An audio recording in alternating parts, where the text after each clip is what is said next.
ये परिस्थिति के मुख्यमंत्री हैं।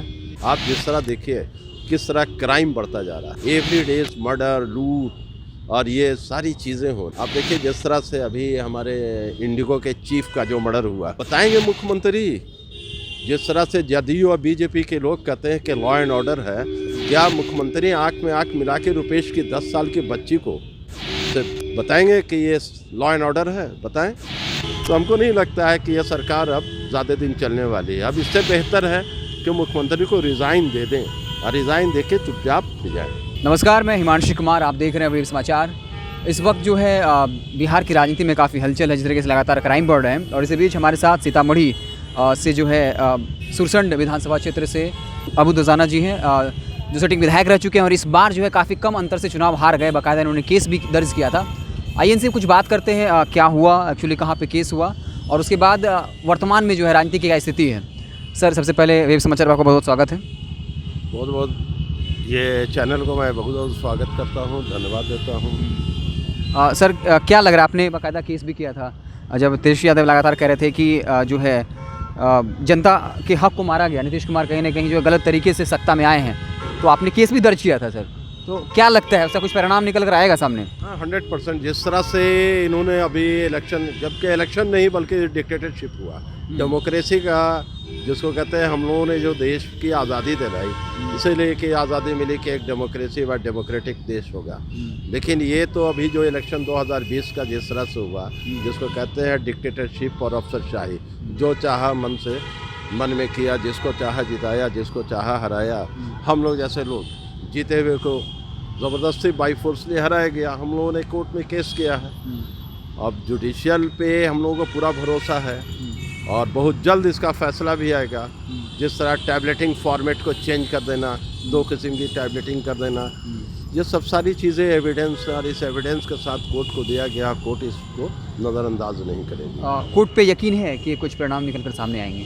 क्योंकि ऐसा लग रहा है तेजस्वी यादव भी कहीं ना कहीं स्वीकार कर चुके हैं, क्योंकि अब वो इस मसले को लेकर आवाज़ नहीं उठा रहे हैं। तो लगता है तेजस्वी यादव भी इस बात को स्वीकार कर चुके हैं। नहीं, is not accepted to the opposition Mahagathbandhan, that is the accepted to the government, is the make the government of the 2 and 3 months of the way to the Bihar public. जिस तरह मैंडेट हम लोगों के पब्लिक जो दिया, मैंडेट दिया है, और उसका रिजल्ट भी हम लोग बहुत जल्द 1 से 2 महीने में हम लोग देंगे और गवर्नमेंट हम लोग जल्दी ही मेक करने जा रहे हैं। क्या लगता है, लगातार जिस तरह से नीतीश कुमार कहा जा रहा है कि वो छोटे भाई की भूमिका में के बाद कहीं ना कहीं मजबूर हो गए, तो क्या लगता है कि महागठबंधन को कि वो सरकार बनाने की राह तरफ बढ़ रहे हैं? क्योंकि श्याम रजक ने दावा भी किया था कि हमारे साथ 17 विधायक हैं, कुछ और लोग आ जाएं तो हम सरकार बना लेंगे। देखिए, ये परिस्थिति के मुख्यमंत्री हैं।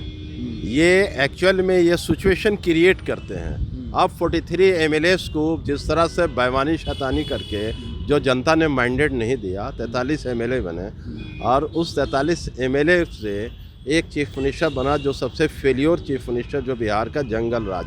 आप जिस तरह देखिए किस तरह क्राइम बढ़ता जा रहा है, एवरी डेज मर्डर, लूट और ये सारी चीज़ें हो रही हैं। आप देखिए जिस तरह से अभी हमारे इंडिगो के चीफ का जो मर्डर हुआ, रुपेश का, तो आप बताएंगे मुख्यमंत्री।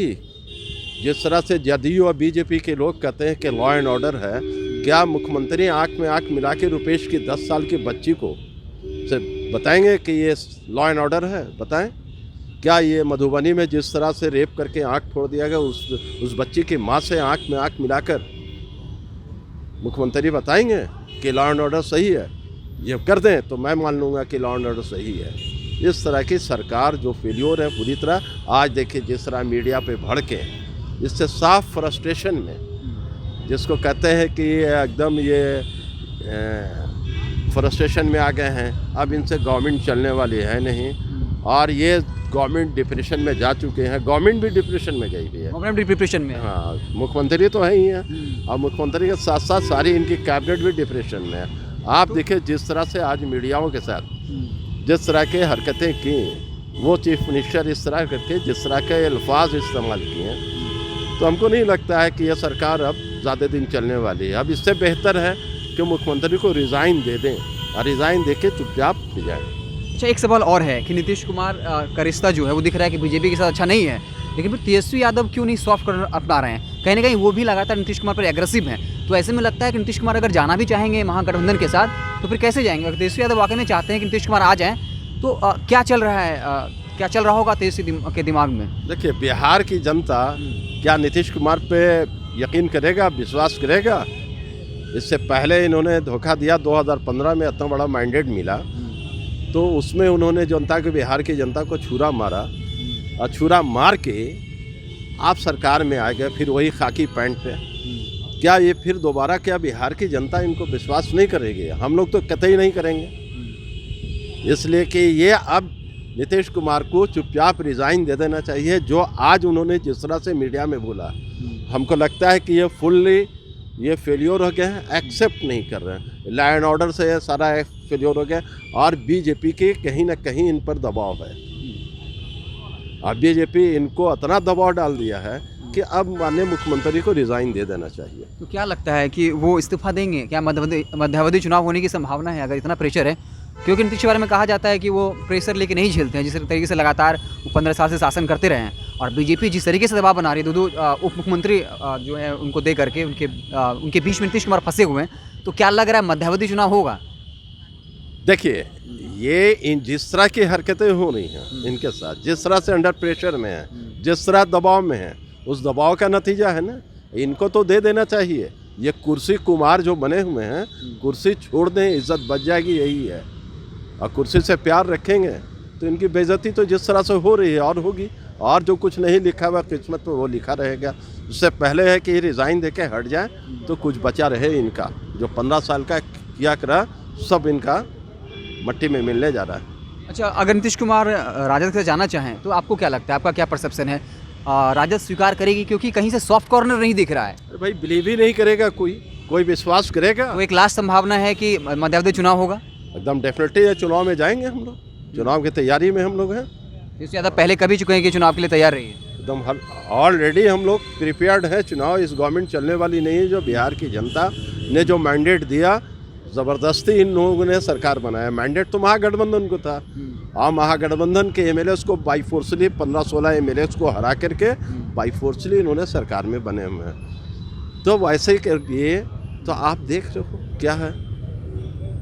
तो इस तरीके से सुरसंड विधानसभा क्षेत्र से ये चुनाव लड़े थे और काफ़ी कम मतों के अंतर से ये चुनाव हारे।